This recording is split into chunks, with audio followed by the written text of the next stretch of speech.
Glória a Deus. Quantos estão com expectativa do que Deus vai fazer nesses dias? Digam amém.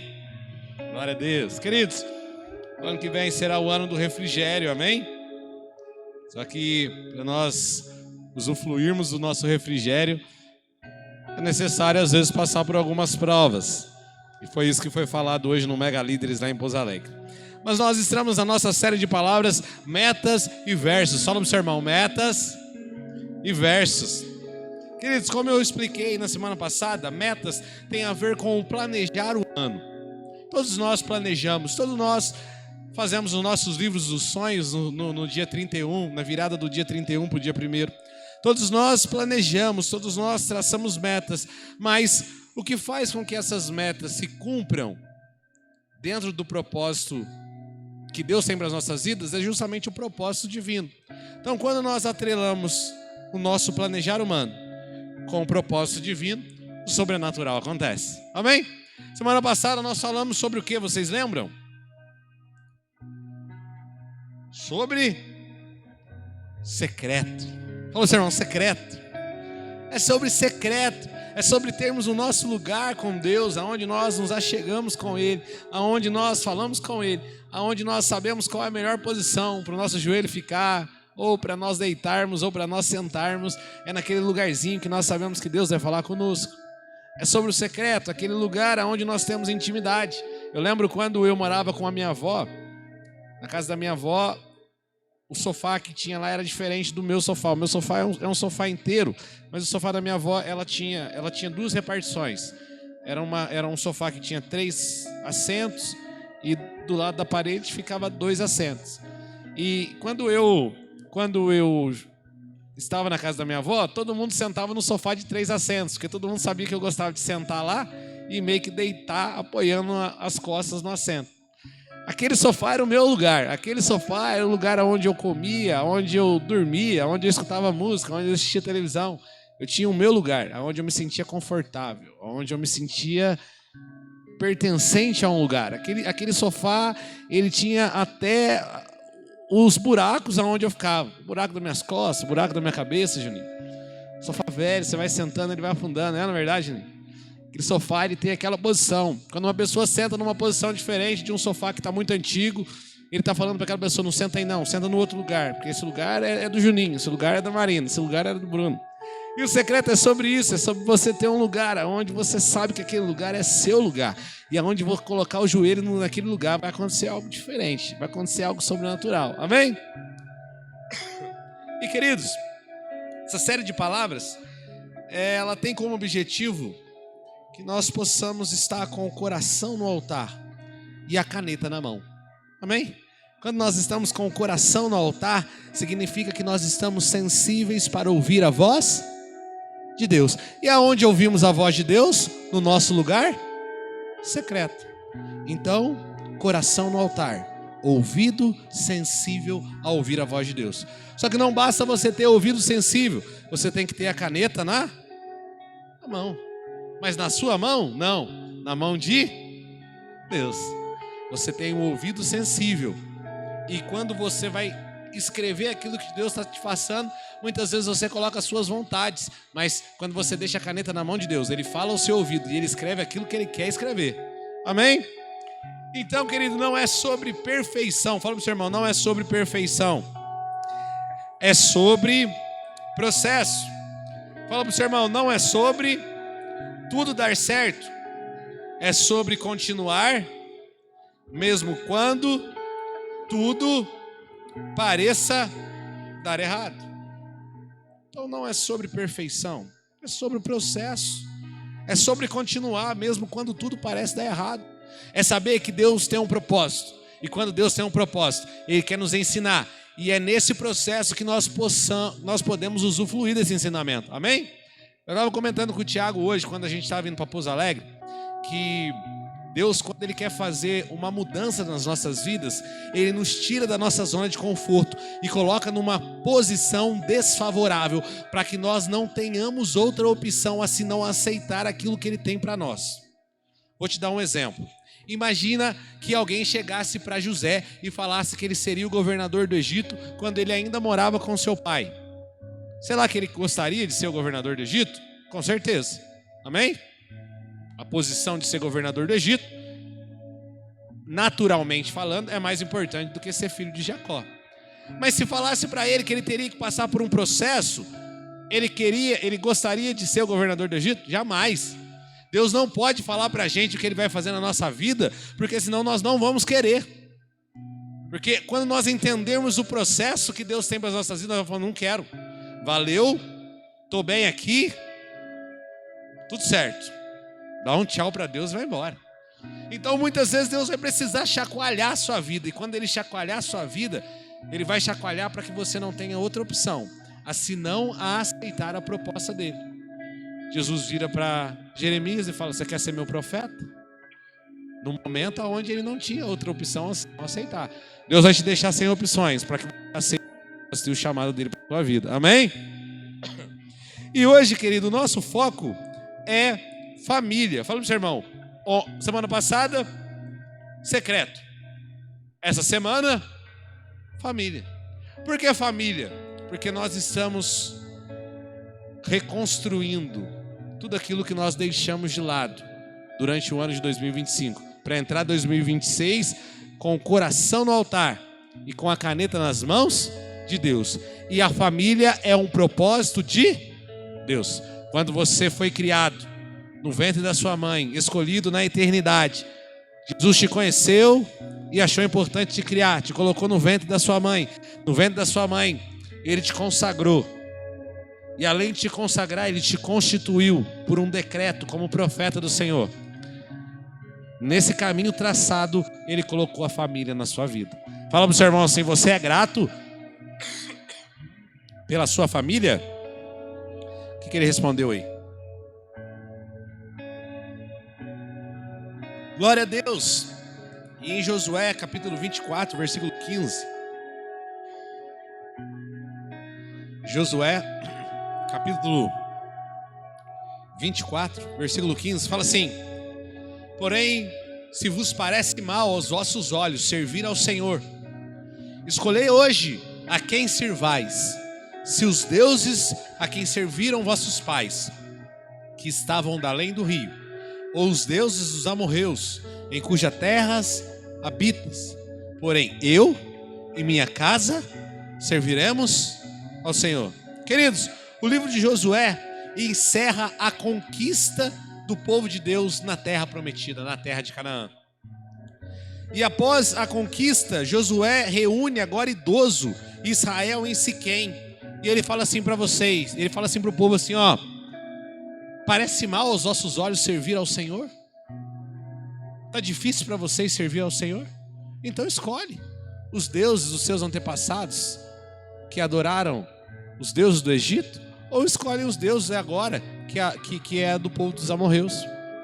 Mas Josué, cheio de intrepidez, fala assim, ainda jovem, ainda idoso: mas eu e minha casa serviremos ao Senhor. Por que eu e minha casa serviremos ao Senhor? Porque a nossa família é o laboratório da nossa missão.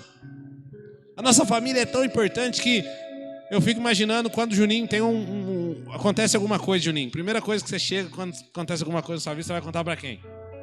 Vai contar pra Marina, na verdade. E nem sempre a Marina conta tudo pro Juninho, né, Marina? Né, Marina? Brincadeira. O que eu quero dizer com isso?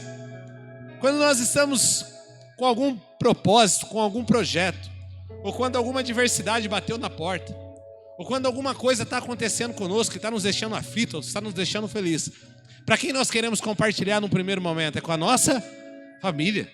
E eu fico imaginando quando Moisés tem um papo com Josué. Moisés chega para Josué e ele fala o que para Josué? Seja forte e corajoso, pois o Senhor teu Deus é contigo para te guardar. Moisés chama Josué, fala assim: preciso ter um papo com você. Eu vou falar para você, querido, tem uns negócios que parece que é o diabo que usa as pessoas para falar com a gente. A pessoa chega na gente no WhatsApp e fala assim: preciso falar com você. Aí você fala: fala? Fala: não, tem que ser presencialmente. Então fala quando você estiver perto de mim. Pelo amor de Deus, querido, não deixa ser usado pelo diabo, né? Mas eu fico imaginando Moisés chegando e falando para Josué assim: preciso falar com você. Eu fico imaginando Josué indo embora para a casa dele, chegando para a esposa dele e falou assim: você não sabe, porque Moisés quer falar comigo no particular. O que você fez, Josué? Primeira coisa que passa na nossa cabeça: o que eu fiz de errado? É na verdade. Josué fica matutando, fica imaginando: não fiz nada de errado, mas talvez você fez e não sabia. Nossa, é verdade, e agora? Josué chega diante de Moisés.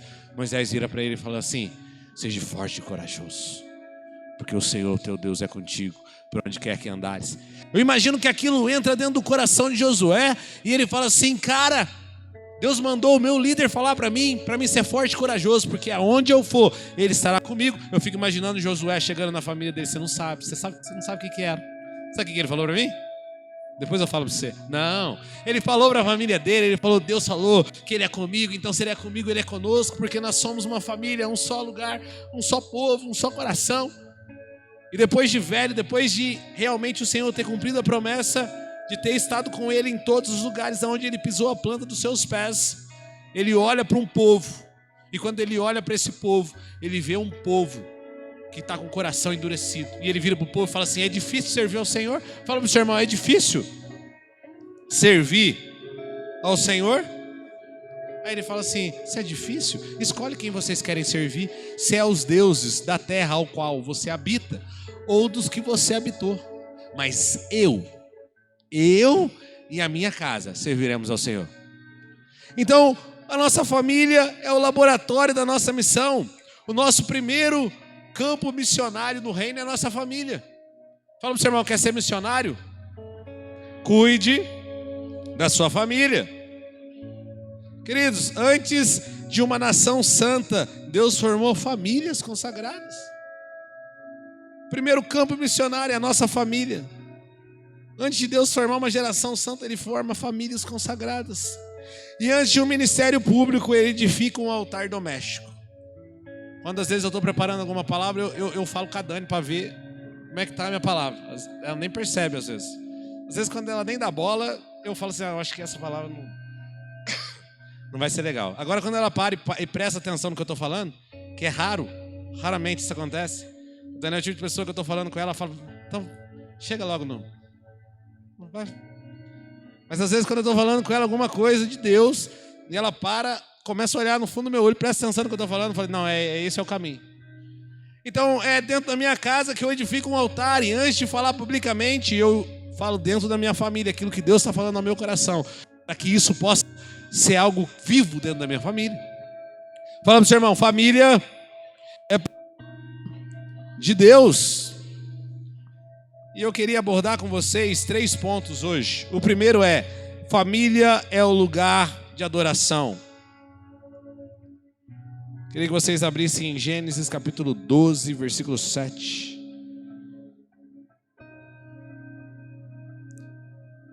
Gênesis capítulo 12, versículo 7. Fala assim: e apareceu o Senhor a Abraão e disse: tua semente darei esta terra. E edificou ali um altar.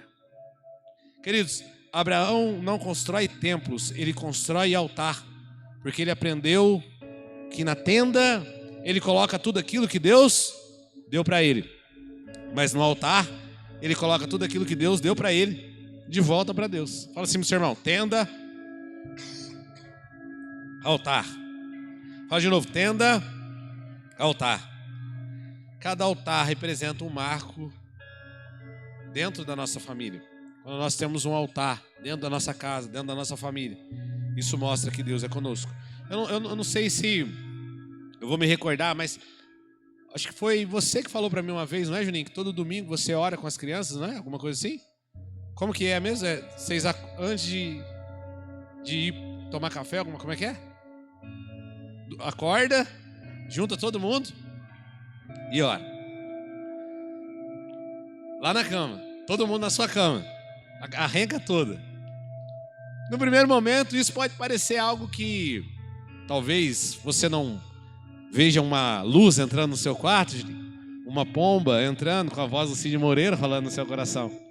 Mas esses dias eu estava vendo a história de Noé. E Noé Quantos anos Noé levou para construir a arca? Vocês sabem? Ele levou 100 anos. Eu fico imaginando no primeiro ano. Noé cortava lenha, pegava prego e martelava. Cortava lenha, pregava prego e martelava. Cortava lenha, pegava o prego e martelava. No primeiro ano foi assim. No quinto ano foi assim. No 10º ano foi assim. No 50º ano foi assim. No 100º ano foi assim. O que tinha de especial nisso? Alguma coisa especial nisso? Não. Era um trabalho ordinário. O que é um trabalho ordinário? Aquilo que é comum. É um trabalho comum. As pessoas olhavam para Moisés, para Noé, e viam ele fazendo algo comum. Talvez, eu falando aqui, você olha para isso e acha que aquilo que o Juninho faz com a família dele seja comum. Mas assim como Moisés fez o ordinário durante tanto tempo, isso fez com que a arca do Senhor livrasse ele e a família dele da morte. Por que isso é importante? Porque você está cortando a madeira, pegando prego e batendo no martelo todo dia, Juninho, fazendo isso com a sua família. Num primeiro momento, você não vê a luz entrando no seu quarto, não vê a pomba entrando no seu quarto, ou não escuta a voz do Cid Moreira. Mas todo dia fazendo o ordinário faz com que lá na frente o planejamento humano se alinhe ao propósito divino e a sua família seja protegida, mesmo que a morte esteja fora da arca. Fala assim pro seu irmão: faça o ordinário todo dia, para que o sobrenatural te proteja e seja o seu lugar de adoração. Querido, Noé fez daquele lugar o ambiente mais seguro para sua família, porque ele ouviu a voz de Deus, cumpriu o ordinário todos os dias. Quando você cumpre o ordinário todos os dias, o sobrenatural de Deus vai descer sobre a sua vida. Abraão levantava a tenda, construía altares, sempre junto com a sua família. A partir do momento que o seu sobrinho sai de perto dele e ele não constrói altar, ele vai para o caminho da morte, que é Ló. Vai para o caminho de Sodoma e Gomorra. Então, a família é o primeiro lugar de adoração. Repete comigo: a família é o primeiro lugar de adoração. Abre para mim, Tiagão, em Colossenses capítulo 3, versículo 12. Fala assim, seu irmão, o segundo ponto é: a família é o lugar onde o caráter é forjado. Eu não sei se isso acontece só na minha casa, mas às vezes acontece alguma coisa e eu fico nervoso com alguma coisa, parte do meu temperamento. Não sei se a Thaís me entende. Acontece alguma coisa, eu fico nervoso. E a Dani fala assim: olha. Só que esse olha dela é um olha, tipo assim, você não é o cara que prega. Não é tipo um olha, tipo assim, ó, Bruno, cuidar. Não, é um olha no deboche. Nossa, o cara que prega. Nossa. Não. Então, tipo assim, esse olha é... Por que eu tô falando isso? Porque na nossa família é onde o nosso caráter é forjado. É muito bom ser o que as pessoas querem que nós sejamos do lado de fora, com pouco tempo envolvido, somente com um sorriso no rosto, com palavras apetitosas e aceitáveis. Mas na nossa família é onde o nosso caráter é forjado. Na nossa família é onde nós somos confrontados. É quando a Marina esquece o forno ligado, Juninho, e você chama a Marina: você quer tacar fogo na casa? E a Marina tem que ver que fez alguma coisa de errado. É difícil a mulher reconhecer que erra, na verdade, Juninho. Até quando as mulheres estão erradas, elas são certas, porque nós que estamos errados, não sei. Mas aí, nesse momento que o Juninho chama a atenção da Marina, o caráter dela tem que ser forjado. Realmente, eu errei. Ela reconheceu que errou, Juninho? Reconheceu? É. Um pouquinho é melhor que tudo, Juninho. Já é melhor que tudo. Ao ponto que elas são a imagem e semelhança de Deus, no quesito perfeição, elas não erram. Então é na família que o nosso caráter é forjado. Por que a família é tão importante? Porque é através da nossa família que nós levantamos altares de adoração. E quanto mais altares de adoração nós levantarmos, mais estaremos protegidos. O maior exemplo é Ló, que ao sair da proteção de Abraão, levantou tendas, mas não edificou altar. E se foi. Então quando nós levantamos um altar, todo domingo de manhã, Todo mundo dentro da cama, orando, mesmo que você não escute a voz do Cid Moreira, mesmo que não haja uma luz branca entrando ou uma pomba invadindo a sua casa, você está fazendo algo que pode ser ordinário, algo que seja comum. Mas assim como Noé fez algo comum durante 100 anos, quando a morte bateu do lado de fora, ele estava protegido porque ele levantou um altar de adoração. Amém? É por causa da nossa família que o primeiro lugar de adoração é levantado. É por causa da nossa família que o nosso secreto tem que ser um lugar constante. Mas é na nossa família que o nosso caráter é forjado. E aí diz assim: revesti-vos, pois, como eleitos de Deus, santos e amados, de entranhas, de misericórdia, de benignidade, humilde, mansidão, longanimidade, suportando-vos uns aos outros e perdoando-vos uns aos outros, se algum tiver queixa contra o outro, assim como Cristo vos perdoou, assim fazei vós também. Fala assim pro seu irmão: tá queixado comigo? Tá meio nervoso comigo? Fala assim: me perdoa, porque Cristo te perdoou. Acontece alguma coisa, alguma situação. O bispo hoje falou que crente que não passa por crise e permanece não é crente. Muitas vezes a crise envolve pessoas. Fala pro seu irmão: você é meio difícil. Fala pro seu irmão de novo: você é meio difícil. É difícil às vezes, mas nós devemos perdoar uns aos outros, assim como Cristo nos perdoou. Suportando uns aos outros, Juninho. Quando a Marina deixa o forno ligado, ao invés de você querer matar ela, você perdoa ela, porque Cristo te perdoou. Chama a atenção dela sim, Juninho, porque é na família que o caráter é forjado. Fala: você quer tacar fogo em todo mundo? Você quer tacar fogo no Bruno? Quer que o Bruno fique da cor do Bruno? Não! Meu Deus! A família é o primeiro lugar de adoração. A família é onde o caráter é forjado. E para a gente finalizar, a família é o lugar onde Deus inicia a sua missão. Quantos creem nisso, digam amém. Quantos creem nisso, digam amém. A nossa missão inicia na nossa família. A nossa missão inicia na nossa família porque quando Moisés dá uma profecia para Josué: o Senhor Deus é contigo por onde quer que andares. Ele fala para a família, provavelmente. Depois, quando ele conquista tudo aquilo que a promessa de Deus determinou sobre a vida dele através da boca de Moisés, ele vira para as pessoas e fala assim: ó, vocês alcançaram tudo aquilo que Deus prometeu, mas agora está difícil servir a Deus?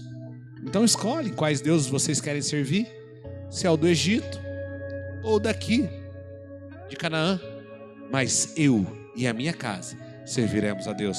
Fala assim pro seu irmão: eu e minha casa serviremos a Deus. Em Atos capítulo 16, versículo 31, diz assim: e eles disseram: crê no Senhor Jesus Cristo e será salvo tu e a tua casa. Versículo 32, e lhe pregaram a palavra do Senhor e a todos os que estavam em sua casa. E tomando-os ele consigo naquela mesma hora da noite, lavou-lhes os vergalhões, livrou eles da cadeia, e logo foi batizado, ele e todos os seus. Então, levando-os à sua casa, lhe pôs a mesa, e na sua crença em Deus alegrou-se com toda a sua casa. Aqui está sendo dito ao carcereiro: se você crê, você e a sua casa serão salvos. Mas Bruno, a salvação não é individual? É individual, mas quando você tem posicionamento e entende que a sua família é o primeiro campo missionário, você vai focado em ganhar a sua família e não deixá-la se perder. Então aquele homem, ao aceitar Jesus, ele e a sua casa se converteram. Fala assim pro seu irmão: e daí terminou como o crente gosta, levando para a sua casa, lhe pôs a mesa. Fala pro seu irmão: quando me chamar para sua casa, me dê algo para comer, pelo amor de Deus. Queridos, para a gente finalizar, o objetivo dessa série é alinhar as metas que nós temos para o ano de 2026 ao propósito divino que está atrelado ao propósito que Ele tem para nós, mas ao mesmo tempo enxergando para 2025 o que nós perdemos. E pelas adversidades nós podemos ter perdido o nosso secreto, que foi o que nós abordamos na semana passada. Mas o nosso secreto está ativo, está on fire, amém? Quantos têm orado aí, digam amém. Glória a Deus. E hoje o nosso objetivo é reencontrar a nossa família, entendendo que ela é o lugar onde nós levantamos o nosso altar de adoração, o lugar onde o nosso caráter é forjado, o lugar onde Deus inicia sua missão, porque a família é o laboratório da missão. Amém? Por isso, eu queria que você ficasse de pé no seu lugar agora.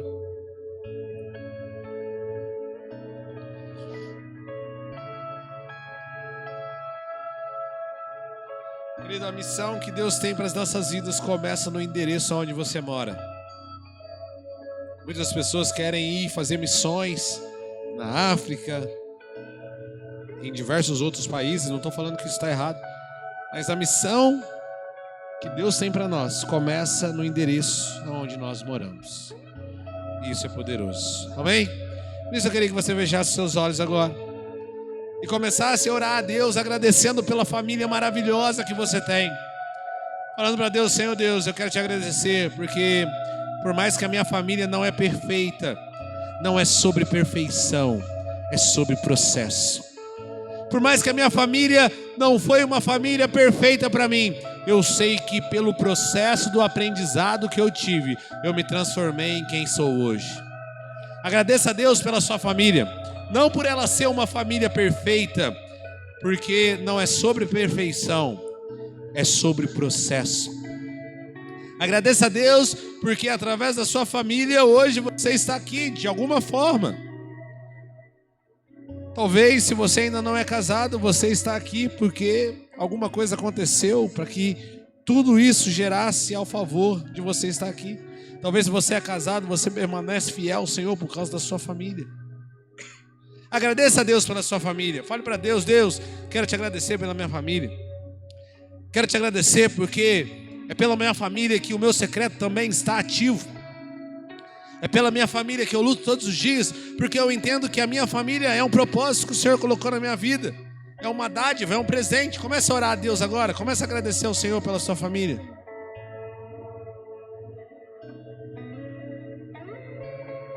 Oh Senhor, nós queremos te agradecer, Pai, por tudo aquilo que o Senhor tem colocado nas nossas mãos. Mas queremos te agradecer principalmente pelas nossas famílias, porque o Senhor nos escolheu para cuidar das pessoas que o Senhor tem colocado nas nossas vidas, e nós somos gratos por isso. Nós somos gratos porque nós sabemos que a nossa família é o laboratório da nossa missão, porque é onde o nosso caráter é forjado, e para sermos do Senhor precisamos ter caráter. É onde nós iniciamos a nossa missão, e é onde nós levantamos o nosso primeiro altar de adoração. Por isso repete essa oração comigo: Senhor Jesus, nessa noite, eu te peço que o Senhor restitua tudo aquilo que foi perdido em 2025, começando pelo meu secreto, porque é através dele que eu tenho intimidade contigo, e a única coisa que eu quero é ter intimidade contigo. Depois do secreto, eu te peço, retome, reestruture, restitua a minha família, porque eu sei que não é sobre perfeição, é sobre processo. Eu sei que minha família não é perfeita, mas eu sei que ela é o laboratório da minha missão, e é através dela que o Senhor cumpre o processo na minha vida. Por fim, Pai, que o Senhor possa estar através do meu coração disponível no altar para ouvir a tua voz, escrever com as tuas mãos uma nova história para a minha vida, em nome de Jesus. Quantos creem nisso, digam amém. Fala assim para o seu irmão: você pode não ser perfeito, mas eu te suporto, Porque você faz parte do meu processo. Não é sobre perfeição, é sobre processo. Às vezes nem gosto tanto de você, mas como eu te suporto para fazer parte do meu processo, eu gosto de você. Fala, Senhor, servidor, brincadeira. Eu te amo muito. Glória a Deus. Amém, queridos? Vida simples, irmã, fala assim: metas e versos. Planejamento humano, propósito divino. Estamos encerrados. Dê um abraço nessa pessoa do seu lado. Glória a Deus.